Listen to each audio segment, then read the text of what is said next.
22절 말씀입니다. 제가 받들어 읽겠습니다.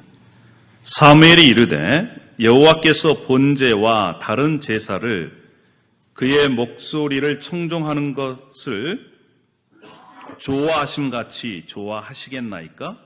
순종이 제사보다 낫고 듣는 것이 순양의 기름보다 나으니 이는 거역하는 것은 점치는 것과 같고 완고한 것은 사신 우상에게 절하는 죄와 같음이라.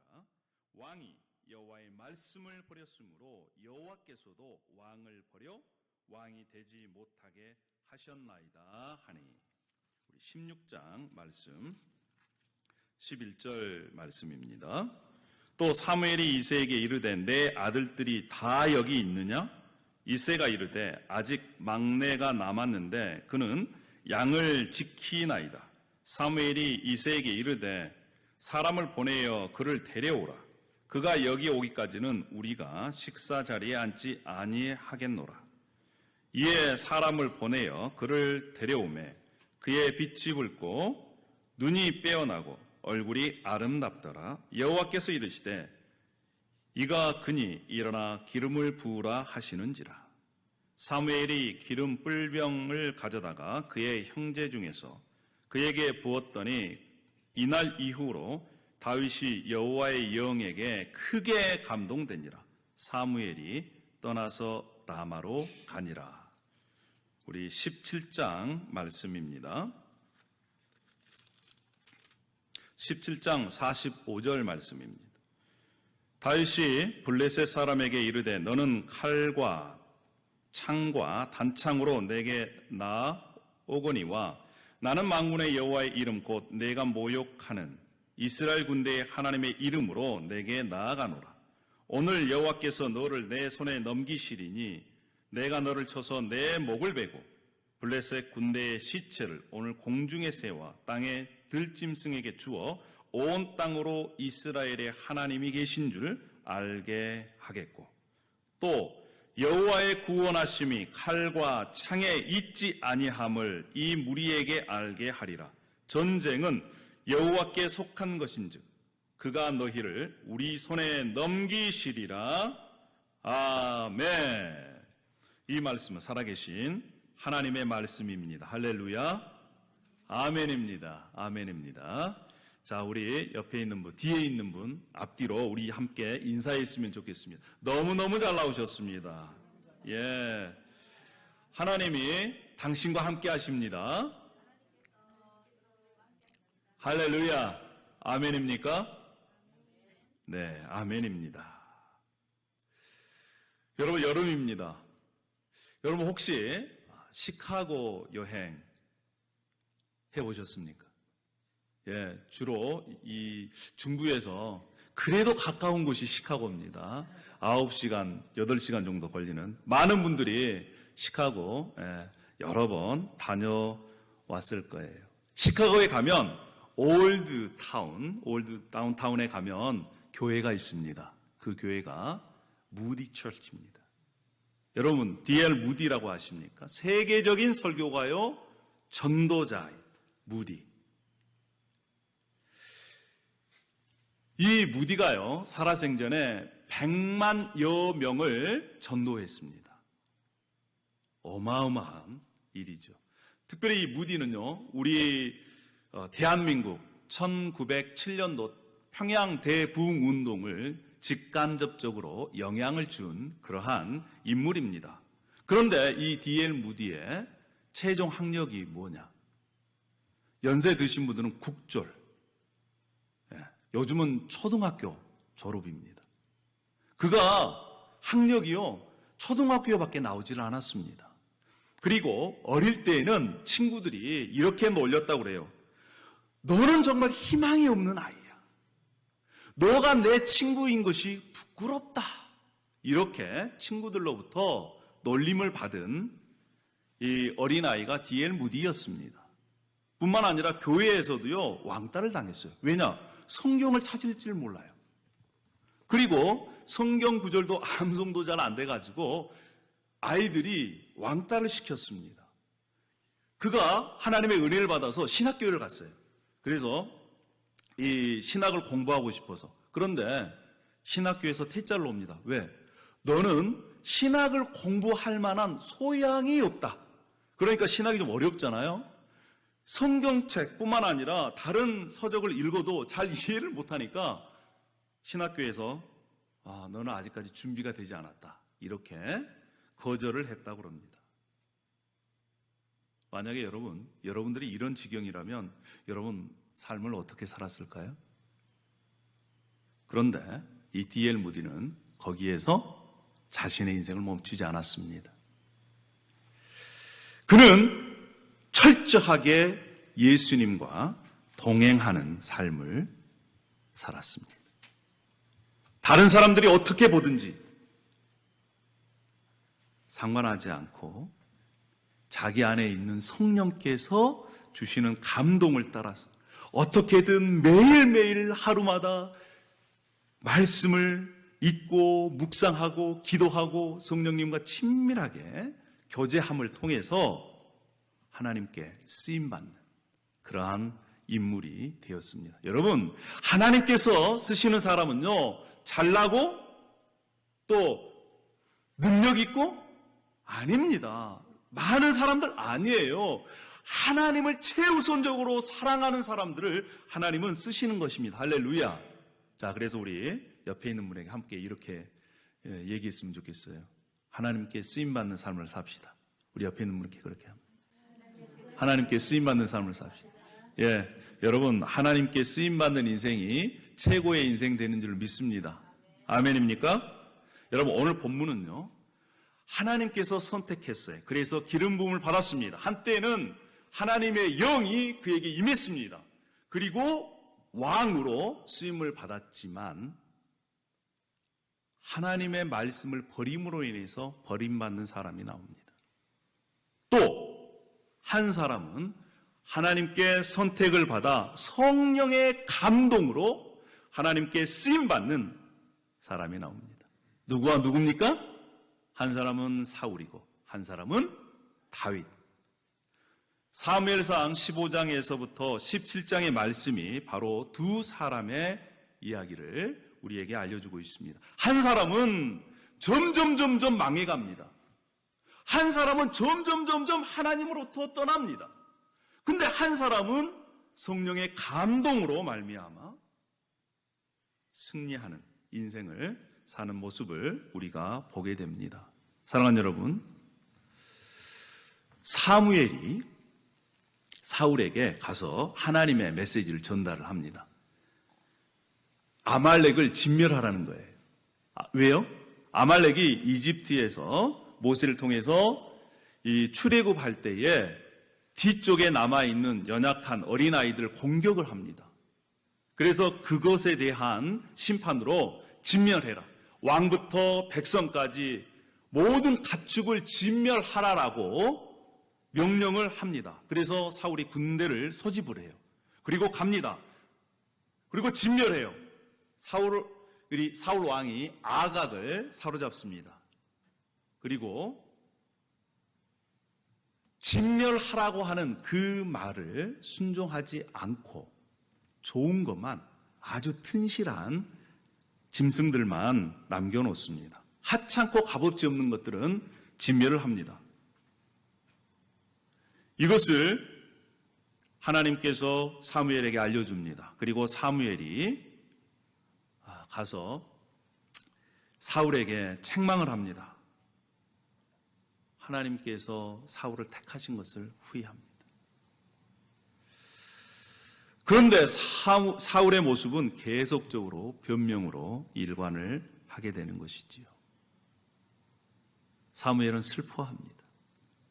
하나님께서 이제 더 이상 슬퍼하지 말고 내가 알려준 사람에게 기름을 부으라 라고 얘기합니다. 사무엘이 기름병을 가지고 이새의 집에 가서 다윗을 선택을 해서 기름을 붓습니다.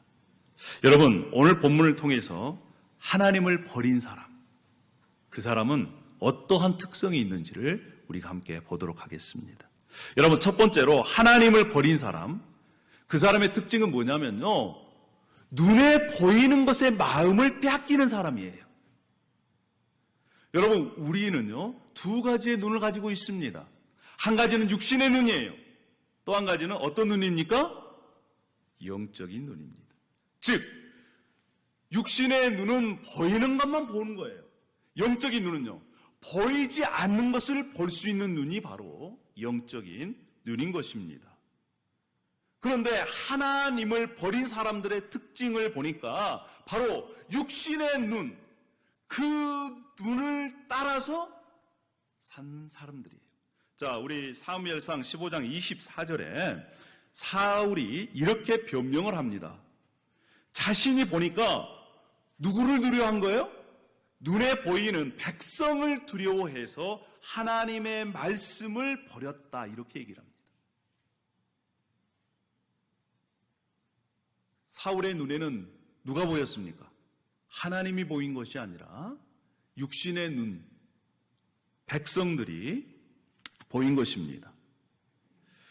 여러분, 눈에 보이는 것들, 이것들은 일시적인 것들이에요. 일시적인 것들은 우리의 삶을 끝까지 책임져 주지 않습니다. 이 땅에 있는 것, 눈에 보이는 것은 잠깐이에요. 눈에 보이지 않는 것들이 영원한 것입니다. 그래서 여러분, 오늘 이 자리에 참여한 여러분들에게 영적인 눈이 열리기를 소망합니다. 할렐루야. 눈에 보이지 않는 하나님을 볼 수 있는 눈, 하나님께서 어떻게 우리를 보시는가, 그것을 알 수 있는, 깨닫는 저와 여러분이 되기를 소망합니다. 아멘입니까? 하나님은 무엇을 보십니까? 겉을 보십니까? 아닙니다. 하나님은요, 사무엘상 16장 7절에 이렇게 말씀을 합니다. 사람들은 겉만 본다는 거예요. 키가 얼마냐, 어떻게 생겼느냐, 피부색, 그 사람이 가지고 있는 것, 손에 쥐고 있는 것, 이런 것을 사람들은 보지만 하나님은 무엇을 보신다? 우리의 마음을 보시는 거예요. 할렐루야. 하나님은요, 우리가 우리의 마음속에 무엇을 가지고 있는지를 아무리 우리가 감추려고 해도 보시는 분이에요. 이것을 깨닫는다면 우리가 하나님 앞에 감출 것이 있겠습니까? 감출 것이 없습니다. 우리 그리스도인들은 무엇을 믿고 사는 사람들입니까? 눈에 보이는 것을 의지하는 것이 아니라 보이지 않는 하나님을 의지하며 사는 사람들입니다. 할렐루야. 그렇기 때문에 눈에 보이지 않는 하나님을 제대로 보고 알고 믿고 사는 것, 그것이 바로 우리의 삶입니다. 여러분, 그래서 우리가 예배 후에 함께 소그룹 모임을 합니다. 굉장히 중요합니다. 왜요? 눈에 보이지 않는 하나님께서 나를 어떻게 생각하시는지, 눈에 보이지 않는 하나님께서 나를 어떻게 인도하시는지, 어떤 은혜를 주셨는지 함께 나눔을 통해서 눈에 보이지 않는 하나님을 눈에 보이는 것처럼 사는 훈련이 바로 예배 후에 만나서 함께 나누는 소그룹 모임이에요. 그것이 굉장히 중요한 것을 여러분 꼭 기억하시길 바랍니다. 여러분, 만약에 우리가 눈에 보이는 것만 계속해서 따라간다면 어떠한 인생이 됐을까요? 어떠한 인생이 되겠습니까? 북극의 에스키모인들이 늑대를 사냥할 때요, 어떻게 사냥을 하냐면 칼이 있잖아요. 칼 끝에 이런 양이나 짐승들의 피를 바른대요. 그리고 꽂아놓는답니다. 그리고 이 눈으로 덮어놓는답니다. 그리고 덮어놓고 난 다음에 그 위에다 또 피를 뿌린대요. 그러면 늑대의 눈에는 뭐만 보입니까? 피가 보여요. 그러니까 그 피를 하시는 것입니다. 가서 핥다가 계속해서 핥아보면 날씨가 추우니까 이 혀가 감각이 없어진대요. 근데 핥다가 보니까 어디까지 가요? 칼 끝에까지 간다는 거예요. 칼 끝에 자신의 혀가 묻혀져 가지고 피가 흘려도 감각이 없다는 겁니다. 그리고 결국에는 어떻게 됩니까? 죽게 되는 거예요. 똑같습니다. 우리가 눈에 보이는 것을 계속해서 쫓아가면 결국에는 뭐만 남을까요? 결국에는 죽음밖에 남지 않습니다. 사랑하는 여러분, 그래서 우리가 함께 이 시간 결단했으면 좋겠습니다. 이렇게 말입니다. 눈에 보이는 것에 마음을 빼앗기지 않겠습니다. 우리 함께 자신 결단해 봅시다. 시작. 따라하겠습니다. 눈에 보이는 것에 마음을 빼앗기지 않겠습니다. 우리는 매일마다 그리고 주일에 와서 이러한 결단을 해야 됩니다. 할렐루야. 첫 번째는요, 하나님을 떠난 사람들의 특징이 뭐냐? 눈에 보이는 것에 마음에 사로잡힌 거예요. 자, 두 번째는 뭘까요? 두 번째는요, 하나님을 버린 사람들은 하나님의 말씀을 버리고요, 뿐만 아니라 자신의 유익을 위해서 결정합니다. 무엇을 결정할 때 기준이 뭐예요? 하나님의 말씀이 아니라 자기 자신입니다. 자기 자신의 유익이 되는 쪽으로 그것을 결정을 해요. 자, 15장 12절에 이렇게 얘기를 합니다. 하나님께서 사울을 버렸다, 이렇게 사무엘에게 얘기를 합니다. 왜 사무엘은요, 그 소식을 듣고 밤새도록 울어요. 그런데 사울은 뭐 한지 아십니까? 자기의 이름을 세우기 위해서 갈멜로 가가지고 자기 기념비를 세워요. 기념비를. 비석을 세워가지고 이름을, 내가 승리했다, 내가 아말렉을 무찔렀다, 이렇게 기념비를 세웁니다. 자기 이름을 높이는 거예요. 특징입니다. 처음에부터 이 사울이 그런 거 아닙니다. 처음에는 어떻게 했어요? 자신을 작게 여겼습니다. 그럴 때는 하나님께 쓰임 받았어요. 겸손했어요. 그때는 하나님의 말씀에 순종했습니다. 그런데 이제 자기가 무엇인가 된 것처럼 교만이 들어왔습니다. 욕심이 들어왔어요. 그러니까 그것이 자기 자신을 지배하게 됩니다. 그리고 그 마음을 따라가 버려요. 어떤 결정을 할 때마다 자기의 유익만을 위해서 결정을 합니다. 심지어 예배까지도. 이제 하나님이 사울 당신을 버렸습니다. 그리고 사무엘이 떠나가려고 그러니까 사울이요, 사정을 해요. 사무엘 선지자님, 저를 위해서 백성들 앞에 체면을 좀 세워주십시오. 제가 하나님 앞에 예배하는 그런 모습을 좀 다른 백성들이 좀 보게 해주십시오. 이렇게 예배까지도 자신의 체면을 세우는데 이용을 하게 됩니다. 여러분,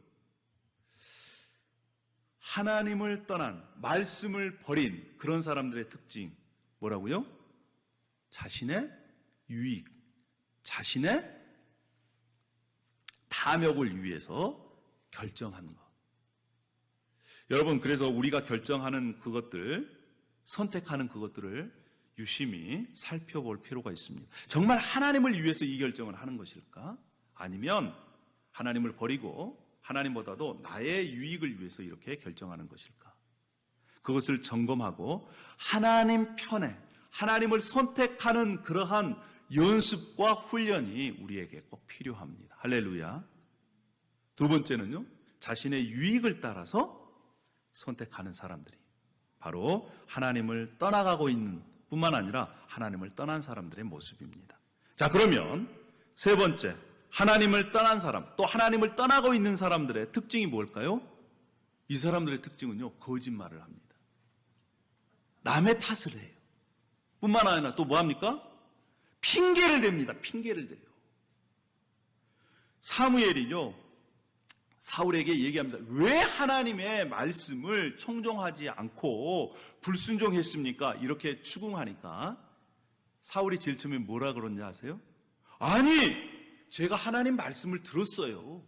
하나님의 말씀대로 아말렉을 진멸하고 뿐만 아니라 이 아가왕을 끌어잡았습니다. 잡아왔어요. 이렇게 거짓말을 해요.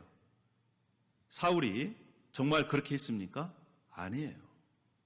하나님의 명령을 어긴 것을 몰라서 그렇게 한 것이 아니라 이제 자신이 거짓말을 통해서 그 어려운 상황들을 모면하려고 합니다. 거짓말을 해요.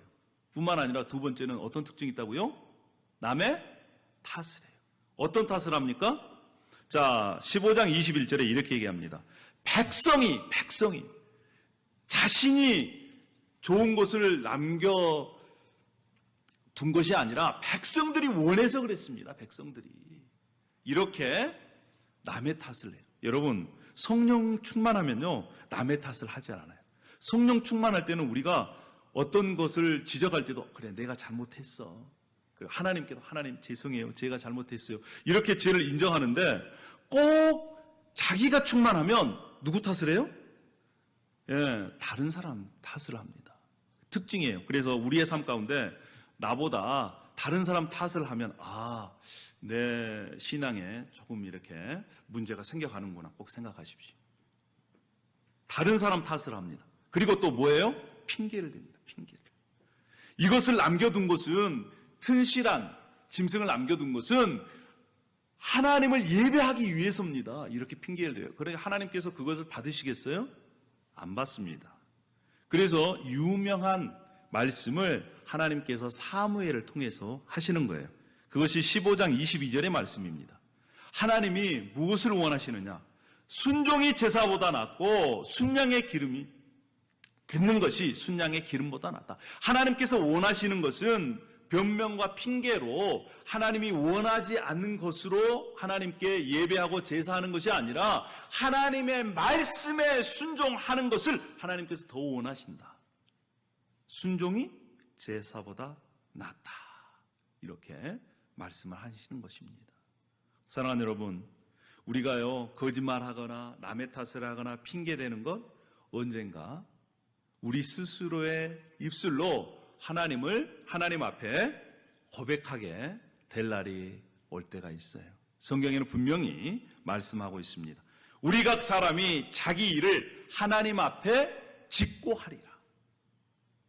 여러분, 그때를 생각하면 우리가 될 수 있으면 변명이나 남의 탓이나 또 거짓말 이러한 것들이 우리의 삶 가운데 떠나가기를 소망합니다. 할렐루야. 우리의 삶 가운데요 거짓말이나 남의 탓이나 또 뿐만 아니라 핑계가 계속해서 많아지면요 하나님께서 근심하세요. 슬퍼하십니다. 하나님께서 근심하거나 하나님께서 슬퍼하는 그러한 일들이 우리의 삶 가운데 일어나지 않았으면 좋겠습니다. 할렐루야. 사울을 보십시오. 사울이 처음부터 그런 게 아니라니까요. 처음부터 불순종한 게 아닙니다.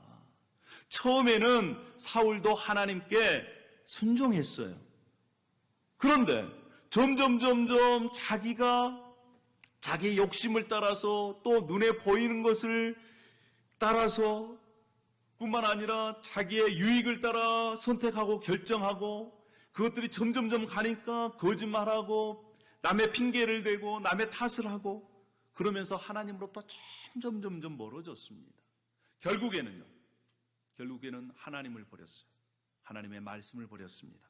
그랬더니 어떻게 됐습니까? 하나님께서 그를 버리십니다. 그리고 하나님의 영이 떠난 그 자리에 무엇이 자리합니까? 하나님의 영이 떠난 그 자리에 악령이 들어와서 차지하게 되는 거예요. 여러분, 하나님의 영에 사로잡힌 자들, 하나님의 영을 모시고 사는 자들이 하나님의 영을 근심하게 한다면 그의 인생은 이 정말 추락의 자리로 떨어질 수밖에 없습니다. 그래서 우리가 하나님께서 성령을 통해서 우리 마음 가운데 부담감을 주실 때 그때 정신을 차려야 될 줄로 믿습니다. 할렐루야. 하나님께서 사인을 주세요. 야, 너 그렇게 계속해서 걸어가면 안 되는데, 계속해서 그런 말을 하면 안 되는데, 계속해서 그러한 행동하면 안 되는데, 그때가 은혜 받을 때고, 그때가 돌이킬 때고, 그때가 하나님의 말씀을 붙잡을 때입니다. 할렐루야. 근데 이것이요 계속해서 하나님께서 사인을 주시는데도 불구하고 무시해버리면 이제 더 큰 어려움 속에 이렇게 진행되게 됩니다. 사울은요 하나님의 말씀을 버렸습니다. 그래서 하나님께 버림을 받았습니다. 말씀을 버린 자는 버림을 받을 것이고 말씀에 순종하는 자는 쓰임을 받습니다. 오늘 또 한 사람, 어떤 사람입니까? 다윗이 하나님의 은혜로 선택을 받았습니다. 그리고 쓰임을 받았어요. 자, 성경에서 다윗을 평가할 때 어떻게 평가하느냐? 사도행전 13장 22절에는 내 마음에 맞는 사람이다. 내 마음에 드는 사람이다. 이렇게 성경에 평가를 합니다. 여러분, 자신의 마음에 드는 사람, 자신의 마음에 맞는 사람, 우리 친구들도 그렇잖아요. 자신의 마음에 들고 자신의 마음에 맞으면 없는 것도 만들어가지고 주고 싶은 마음이 생겨요. 그렇지 않겠어요? 인간도 그렇습니다. 그러니까 하나님께서 마음에 맞고 하나님의 마음에 드는 사람, 그 사람이 누구냐? 바로 다윗이다. 이렇게 성경에서 얘기하고 있습니다. 하나님의 마음, 하나님의 이 마음에 합한 드는 사람. 그러면요, 다윗의 마음속에 과연 무엇이 있어서 하나님께서 그렇게 다윗을 보고 기뻐하셨을까요? 좋아하셨을까요? 다윗은요, 다른 것은 몰라도 하나님을 어떤 것보다 무엇보다도 뜨겁게 사랑하는 마음이 있었습니다. 다윗이 전쟁터에 아버지 심부름을 갔습니다. 그랬더니 들려오는 소리가 뭐냐면 블레셋 사람들이요, 하나님의 이름을 모욕해요. 도저히 참을 수가 없습니다. 자신이 사랑하는 그 하나님이 모욕당하는 것을 도저히 견딜 수가 없었어요. 그래서 16세, 17세 이 소년이 구척장신 골리앗을 향해서 얘기하는 거예요. 너 나와라. 내가 도저히 하나님의 이름을 모욕하는 것, 하나님의 이름이 모욕당하는 것을 도저히 들을 수 없다. 너는 너의 힘으로 나아가지만 나는 하나님의 능력으로 나아간다. 할렐루야. 여러분, 이러한 마음이 어디에서 생겨났을까요? 다른 것이 없어요. 하나님을 뜨겁게 사랑하는 마음, 그 사랑하는 마음이 그를 감동시켰고, 그 사랑하는 마음이 이러한 능력을 주신 것입니다. 여러분, 우리가 잘 알고 있는 이 시편 27편 4절 다윗의 고백이에요. 우리 다 함께 한번 읽어볼까요? 한번 읽어보겠습니다. 자, 시작. 내가 여호와께 바라는 한 가지 일, 그것을 구하리니 곧 내가 내 평생에 여호와의 집에 살면서 여호와의 아름다움을 바라보며 그의 성전에서 사모하는 그것이. 여러분, 다윗이 그렇게 내가 한 가지 소원이다. 한 가지. 그것은 바로 뭐냐? 나를 사랑하시는 그분 여호와 하나님 그 성전에 살면서 그분과 함께 의논하며 대화하며 그분을 예배하며 살고 싶다. 여러분께 묻습니다. 여러분, 소원이 딱 한 가지가 있다면 무엇을 하나님께 구하겠습니까? 하나님, 저에게는 소원이 한 가지가 있습니다. 로또 100만 불짜리 한 번만 당첨되게 해주십시오. 그러면 제가 주님을 끝까지 섬기겠습니다. 이런 분들은 하나님을 절대 섬길 수가 없습니다. 우리가 로또 100만 불이든 1000만 불이든 당첨된 것과 상관없이 하나님을 사랑하시면요, 그것 이상으로 하나님께서 우리에게 은혜를 베푸십니다. 할렐루야. 원리가 그런 거예요. 원리가. 하나님, 저에게는 한 소원이 있습니다. 그 소원이 무엇이냐? 네, 크루즈 한 달 동안 타고 싶습니다. 여러분, 주 예수와 동행하면 이 땅에서 크루즈 타고 다니는 거. 할렐루야. 원리가 그러는 거예요. 그러니까 우리가 우리의 마음이 하나님을 향해 있으면 거기에서요, 그 하나님의 사랑으로 우리에게 은혜를 누릴 수 있게 하시고 그 하나님의 사랑으로 능력 있는 삶을 살게 하십니다. 할렐루야. 우리가 하나님을 이 다윗처럼 사랑하면요, 눈에 보이지 않는 하나님을 눈에 보이는 것처럼 볼 수가 있습니다. 하나님께 쓰임받는 사람은 어떤 사람일까요? 바로 하나님을 뜨겁게 사랑하는 사람. 하나님을 뜨겁게 사랑하는 사람은 하나님의 말씀에 순종할 수 있습니다. 할렐루야. 하나님을 뜨겁게 사랑하는 사람은 주님의 그 사랑으로 인도함을 받을 수가 있습니다. 여러분, 우리 주님을 사랑하십니까? 묻고 싶습니다. 여러분, 사랑하십니까? 하나님께서 여러분들을 사랑하신다는 것을 여러분 믿으십니까?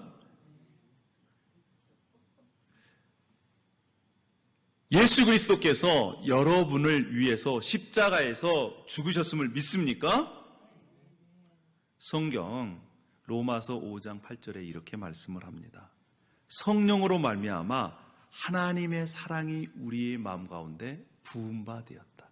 여러분, 우리가 예수 그리스도를 나의 구원자, 나의 주님으로 믿고 계시다면 이미 하나님의 사랑이 우리 안에 와 있는 것입니다. 그리고 그 사랑에 감동되어서 예수 그리스도를 나의 구원자, 나의 주님으로 고백한 것입니다. 여러분, 이미 우리 안에 하나님의 사랑이 와 있다니까요. 그러면 이미 우리에게 주신 그 하나님의 사랑을 이제 우리가 그것을 맛보고 누리며 살아갈, 그러할 책임이 또 우리에게 있는 거예요. 이미 주신 것인데, 이미 주셨으면 그것을 누려야 하지 않겠습니까? 할렐루야. 하나님을 뜨겁게 사랑하는 사람들은 성령 충만한 사람들이고 또 말씀으로 충만한 사람들이에요. 그런 사람들에게 이미 하늘의 신령한 복을 주셨어요. 그리고 이제 하나님께서 우리 인간의 눈으로 보지도 못하고 머리로 생각하지 못한, 그러한 귀로도 듣지 못한 그러한 신령한 하늘의 복을 이 땅 가운데서 누리고 또한 저 하나님의 나라를 소망케 하실 것입니다. 할렐루야. 여러분, 그것이 그냥 되는 게 아니에요. 날마다 하나님을 사랑하는 마음으로 우리가 주님께 사랑을 고백하고 또 주님의 말씀을 날마다 먹고 그 말씀의 순종함을 통해서 그 사랑을 누려가는 것입니다. 할렐루야. 우리 마지막으로 함께 이렇게 고백했으면 좋겠습니다. 하나님은 여러분들을 여러분보다 더 사랑하십니다. 할렐루야. 그 하나님을 우리가 이렇게 고백했으면 좋겠어요. 나의 힘이 되신 여호와여, 내가 주님을 사랑합니다. 다 함께 우리 한번 외쳐보겠습니다. 자, 시작. 나의 힘이 되신 여호와여, 내가 주님을 사랑합니다. I love you, O Lord, my strength. 날마다 아침에 눈을 뜰 때마다, 길을 걸어갈 때마다, 설거지를 할 때, 일을 할 때, 여러분, 나의 힘이 되신 여호와여, 내가 주님을 사랑합니다. 이러한 주님의 고백을 주님께 고백하는 저와 여러분이 되기를 소망합니다. 할렐루야. 말씀을 마무리합니다. 말씀을 버린 사울은 하나님께 버림을 받았습니다. 그런데 성령의 감동으로 뜨겁게 하나님을 사랑하는 다윗, 성령의 감동으로 성령 충만한 다윗은 하나님께 쓰임을 받았습니다. 정말 초등학교밖에 나오지 못한 D.L. 무디를 하나님께서 쓰셔서 100여 몇 명 이상을 주님 앞에 돌아오게 하신 분이 바로 하나님이십니다. 능력의 주님이십니다. 우리가 그 능력의 주님에 붙잡혀서 남은 인생, 쓰임받는 인생 되길 원합니다. 할렐루야. 어떤 사람을 쓰신다고요? 하나님을 사랑하는 자를 쓰십니다. 할렐루야. 어떤 자를 쓰신다고요? 성령 충만한 자를 쓰십니다. 할렐루야. 어떤 자를 쓰신다고요? 말씀 충만한 자를 쓰시는 거예요. 우리가 그래서 날마다 어떻게든 때로는 우격다짐으로라도 말씀을 좀 읽으십시오. 말씀을 좀 묵상하십시오. 이렇게 하는 거 아니겠습니까? 하나님께 쓰임받는 인생, 이 땅에서 누릴 수 있는 최고의 인생입니다. 저와 여러분이 그러한 인생 되기를 주님의 이름으로 축복합니다. 기도하겠습니다. 할렐루야. 아버지 하나님, 은혜와 사랑을 감사합니다. 오늘 이 자리에 또 함께 예배에 참여한 모든 이들 가운데 하나님 성령으로 충만케 하여 주시고 말씀으로 충만케 하여 주시어서 하나님께 쓰임받는 인생 되게 도와주시옵소서. 무엇보다도 어떤 것보다도 나의 힘이 되신 여호와여, 내가 주님을 사랑합니다 라고 하는 그러한 사랑의 고백으로 하루를 시작하고 하루를 마칠 수 있도록 하나님 도우시고 함께하여 주시옵소서. 특별히 말씀을 떠나지 않게 하여 주시옵소서. 말씀을 버리지 않게 하여 주시옵소서. 감사를 드리고 예수님의 이름으로 기도 올려옵나이다.